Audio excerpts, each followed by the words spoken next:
अस्सलाम वालेकुम everyone, I hope आप सब ठीक होंगे। आज हम एडिटोरियल डिस्कस करेंगे कैम्ब्रिज क्रिएटिबिलिटी, जो कि ट्रिब्यून एक्सप्रेस में पब्लिश हुआ है और बड़ा ही इम्पोर्टेंट एडिटोरियल है। कैम्ब्रिज एक्चुअली इंग्लैंड के एक सिटी भी है, ठीक है,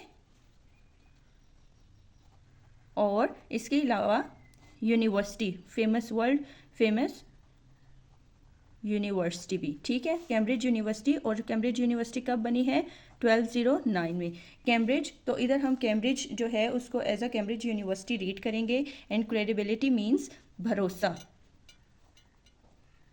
मतलब लोगों का कैम्ब्रिज पर क्या भरोसा है, कितना भरोसा था।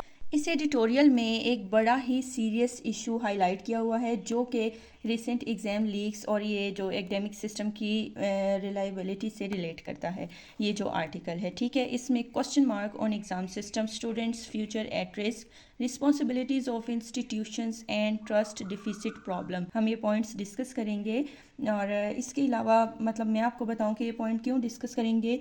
क्या पाकिस्तान का एजुकेशन सिस्टम सच में स्टूडेंट्स को जस्टिस दे रहा है, या फिर एग्ज़ाम के नाम पर एक और कंट्रोवर्सी क्रिएट हो रही है।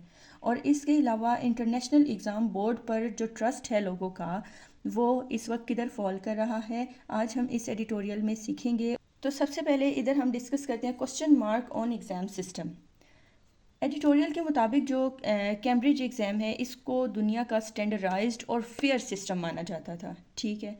लेकिन ये जो रिसेंट इंसिडेंट हुआ है, अब रिसेंट इंसिडेंट क्या हुआ है, ये जो एएस लेवल और ओ लेवल के मैथमेटिक्स के जो पेपर लीक हुआ है और उसके बाद एक पेपर पोस्टपोन्ड हुआ है, उसके बाद जो स्टूडेंट्स का जो ट्रस्ट लेवल है ना, वो बहुत ज़्यादा कम हो गया है और एग्ज़ाम सिस्टम पर क्वेश्चन मार्क बन गया है, क्योंकि एग्ज़ाम सिस्टम अब फेयर नहीं रहा।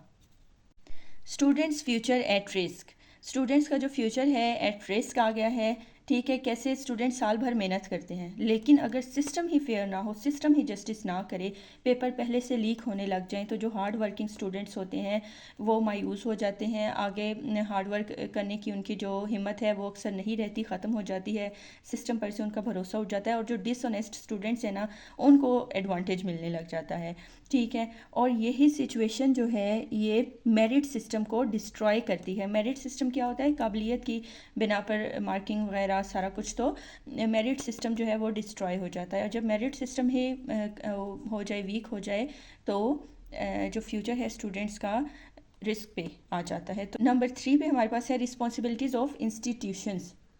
अब ये बड़ा ही इम्पोर्टेंट है कि सिर्फ स्टूडेंट्स ही नहीं बल्कि इंस्टीट्यूशंस और अथॉरिटीज़ भी रिस्पॉन्सिबल हैं, ठीक है। लेट्स सपोज कोई जो है रिसोर्सेज वाला स्टूडेंट है जिसकी वजह से पेपर लीक हुए हैं, तो मेन रिस्पॉन्सिबिलिटीज़ इधर किसकी बनती हैं? इंस्टीट्यूशन की भी और अथॉरिटीज़ की भी, कि उन्होंने पेपर लीक किए हैं। जो स्ट्रॉन्ग मॉनिटरिंग लाइक अगर इंस्टीट्यूशंस में ना हो, तो इस तरह क्रिएटिबिलिटी बरकरार भी नहीं रहती। अगर मॉनिटरिंग स्ट्रॉन्ग हो तो भरोसा भी स्ट्रॉन्ग होता है। Trust deficit problem, trust deficit problem means trust में जो कमी आ गई है इस एग्ज़ाम्स के लीक होने के बाद, कि पेरेंट्स का जो ट्रस्ट लेवल है वो बहुत ज़्यादा कम हो गया है, स्पेशली इंटरनेशनल बोर्ड पर।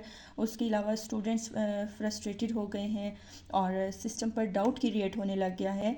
तो ये जब भी कोई डाउट क्रिएट हो, या इसके अलावा अगर ट्रस्ट में कमी आने लगे, तो उसको ट्रस्ट डिफिसिट प्रॉब्लम कहते हैं। इसके बाद अब हम कुछ इंपॉर्टेंट वोकेबलरी को देख लेते हैं। क्रेडिबिलिटी, भरोसा, ट्रस्टवर्दीनेस, इरेगुलरिटीज़, गलत काम, इरेगुलरिटीज़ गलत काम यानी सिस्टम की कोई ख़राबी, ठीक है, सिस्टम की लाइक इंस्टीट्यूशंस की या अथॉरिटीज़ के बीच में, या जिस तरह आप पेपर लीक हुए हैं, इरेगुलरिटीज़ आ गई हैं एग्ज़ाम सिस्टम में।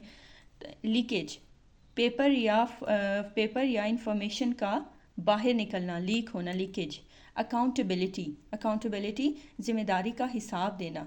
ट्रस्ट डिफिसिट, भरोसे की कमी। इसके बाद मैं आपको एक पॉइंट इधर समझाती चलूँ।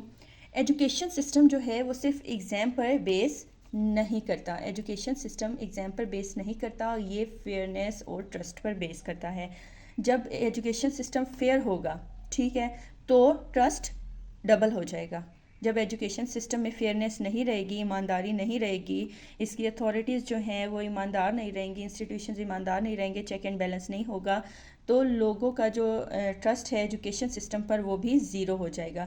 लेकिन लोगों का ट्रस्ट लेवल अच्छा होने के लिए फेयरनेस का होना ज़रूरी है किसी भी सिस्टम में। इस एडिटोरियल से कुछ मेन टॉपिक्स अगर मैं आपको बताऊं कि अगर एग्ज़ाम्स के हवाले से हम माइंड में रख सकते हैं, credibility issues in examination system in Pakistan. ठीक है कि पाकिस्तान के जो एग्जामिनेशन सिस्टम है उसमें क्या क्रेडिबिलिटी इश्यूज हैं, and importance of accountability in education system. Importance of accountability in education system. Education system में अकाउंटेबिलिटी, चेक एंड बैलेंस का कितना रोल है, कितनी इम्पोर्टेंस है, इस चीज़ को डिस्कस करें। तो इन अ नट शेल हम इधर कह सकते हैं कि अगर क्रेडिबिलिटी ब्रेक हो जाए, वीक हो जाए, भरोसा टूट जाए, तो क्या होता है, पूरा सिस्टम वीक हो जाता है, लोगों का ट्रस्ट ख़त्म हो जाता है, लोग आगे नहीं बढ़ पाते। स्पेशली वो स्टूडेंट्स जो हार्ड वर्किंग होते हैं उनका फ्यूचर ख़राब होने लग जाता है, और इसके लिए अथॉरिटीज़ और इंस्टीट्यूशंस दोनों रिस्पॉन्सिबल होते हैं, और दोनों को चेक एंड बैलेंस रखना चाहिए चीज़ों पर और पॉलिसीज़ पर।